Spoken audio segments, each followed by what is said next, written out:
രാജീവ് ഏട്ടാ ഈ സാധനം ഒപ്പിക്കാൻ പെട്ട പാട് എന്താ എക്സൈസിന്റെ ശല്യല്ലേ.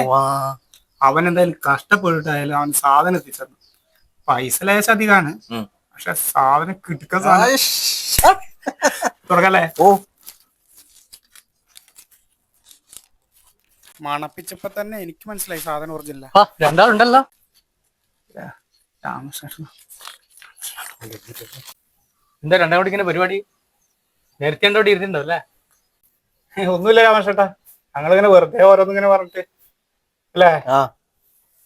ഞാനിപ്പോ ഇങ്ങോട്ട് വരുമ്പോണ്ടല്ലോ, നമ്മളെ വളവെന്ന് ഒരുത്തൻ്റെ എക്സസൈസ് MDMA പിടിച്ചിട്ടുണ്ട്.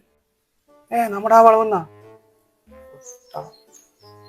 നമുക്ക് വേണമെങ്കിൽ പിടിച്ചൂലേ. ഓരോരുത്തന്മാരുണ്ട് ഇങ്ങനെ അല്ലേ രാജുവേട്ടാ, നശിപ്പിക്കാൻ വേണ്ടിട്ട്. അതേ രാമകൃഷ്ണേട്ടാ, നാട്ടുകാരെ നശിപ്പിക്കാൻ വേണ്ടി കുറെ തെണ്ടികളിങ് ഇറങ്ങുന്നുണ്ട്. പിടിക്കട്ടെ. ഇതൊന്നല്ല കോമഡി കേട്ടോ. ഇനി കോമഡി ഉണ്ടാ MDMA പിടിച്ചാല്? പിന്നെ ഇല്ലാണ്ട് അവൻ എങ്ങനെ കൊണ്ടുവന്ന് അറിയാക്ക്? എങ്ങനെ കൊണ്ടുവന്ന്? പിടിക്കാതിരിക്കാൻ വേണ്ടിട്ട് അവന്റെ മൂലത്തിൽ വെച്ച് കൊണ്ടുവന്നു.